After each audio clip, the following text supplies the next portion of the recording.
నమస్కారం, కేఎన్ఎన్ టీవీకి స్వాగతం. ఇప్పుడు వార్తల్లోకి వెళ్దాం. బాన్స్వాడలో ఘనంగా ముఖ్యమంత్రి జన్మదిన వేడుకలు. బాన్స్వాడ పట్టణంలో ప్రభుత్వ వ్యవసాయ సలహాదారు పోచారం శ్రీనివాసరెడ్డి నివాసంలో తెలంగాణ ముఖ్యమంత్రి రేవంత్ రెడ్డి 55వ జన్మదిన సందర్భంగా Pocharam Srinivasa Reddy Telangana agro industry chairman Kasula Balraj తో కలిసి కేక్ కట్ చేసి నాయకులు ఘనంగా జన్మదిన వేడుకలు జరుపుకున్నారు. ఈ కార్యక్రమంలో కామారెడ్డి జిల్లా మైనార్టీ అధ్యక్షులు ఖాలేఖ్, మున్సిపల్ చైర్మన్ జంగం గంగాధర్, బ్లాక్ కాంగ్రెస్ అధ్యక్షులు అసద్ బిన్ మోసిన్, సొసైటీ అధ్యక్షులు కృష్ణారెడ్డి, అంజిరెడ్డి, మాజీ జెడ్పీటీసీ నార్ల రత్నకుమార్, నార్ల సూరి, రవీందర్, గోపాల్ రెడ్డి, ఎజాజ్, బాబా, హకీం, వహాబ్, యువజన అధ్యక్షులు మధు, గంగుల, గంగారాం, జహీర్, శ్రీధర్ తదితరులు పాల్గొన్నారు.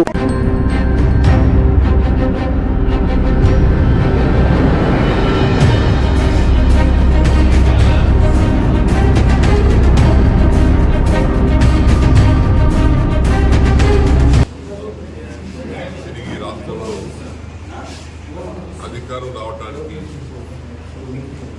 చేసినటువంటి గౌరవనీయులు అనుకుల రేవంత్ రెడ్డి గారి యొక్క జన్మదిన సందర్భంలో వారికి మా అందరి తరఫున జన్మదిన శుభాకాంక్షలు తెలియజేస్తున్నాను. నేను ఆగ్రో చైర్మన్ బాలరాజు గారితో పాటు మా మున్సిపల్ చైర్మన్ గారు, స్థానిక నాయకులందరూ కలిసి వారి జన్మదినాలు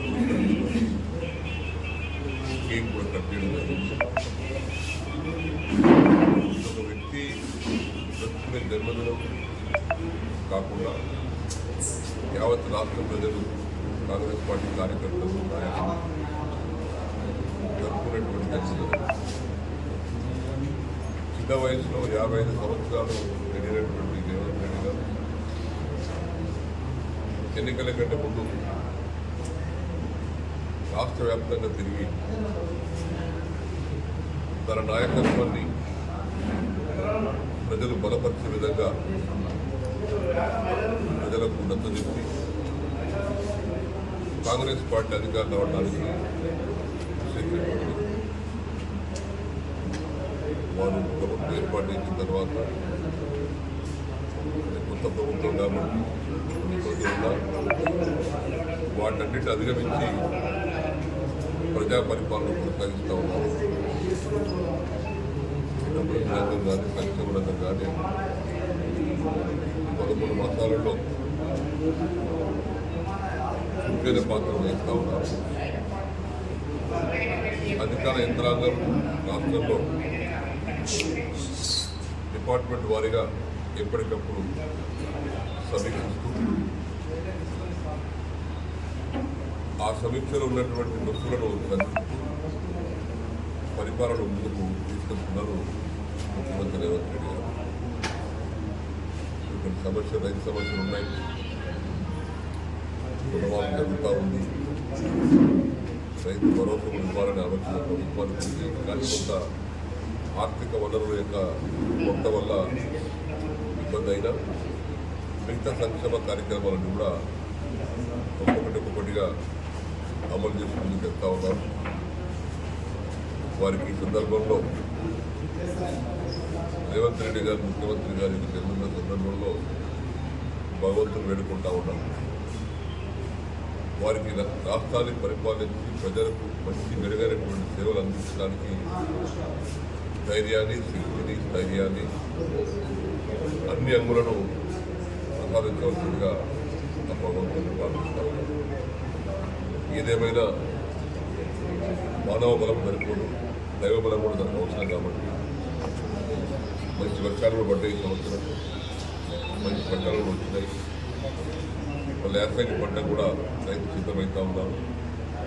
ఇది ఒక పక్క వర్షాకాలం యొక్క వర్షాల వల్ల సుభిక్షమైనటువంటి పంటలు పండినాయి. దీంతో పాటు ఇంకా ఆర్థిక వనరులు కూడా సమకూర్చుకోవాల్సిన అవసరం ఉంది. ఏ పని చేయాలన్నా ఆర్థిక వనరులు లేకుండా ఏ పనులు చేయలేరు. ఏ ప్రభుత్వమైనా, ఏ ముఖ్యమంత్రి అయినా, ఏ నాయకుడైనా, ఏ రాష్ట్రమైనా, ఏ దేశమైనా. ఇలాగాక మొన్న అమెరికా ఎన్నిక జరిగితే కరోనా దెబ్బతోటి అమెరికా కూడా అతలాకుతలమైంది. ఇప్పుడు దాని ఎన్నికల్లో ఈ ఎగ్జిస్టింగ్ ప్రభుత్వం పైన ధరలు పెరిగినటువంటి ప్రభావం పడి ట్రంప్ ప్రెస్ పాయింట్ అయ్యి ఆ ధరలు పెరగడానికి గల కారణం కరోనా.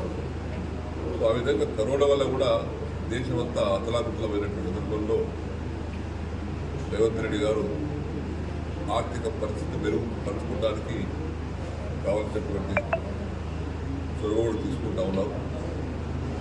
కాబట్టి వారి భగవంతులు కూడా ఆర్థిక పరిపుష్టి కలిగిస్తూ, ఆరోగ్య పరిపుష్టి కలిగిస్తూ, పరిపాలన దక్షతను ఇంకా మంచి జరగాలని ఆశీర్వదించాల్సిందిగా భగవంతులు కోరుకుంటూ వారికి మరొకసారి నిండు మనసుతో, నాకంటే చిన్నవాడు కాబట్టి వయసులో నిండు మనసుతో రేవంత్ రెడ్డి గారికి హృదయపూర్వకమైనటువంటి జన్మదిన శుభాకాంక్షలు తెలియజేస్తున్నాను.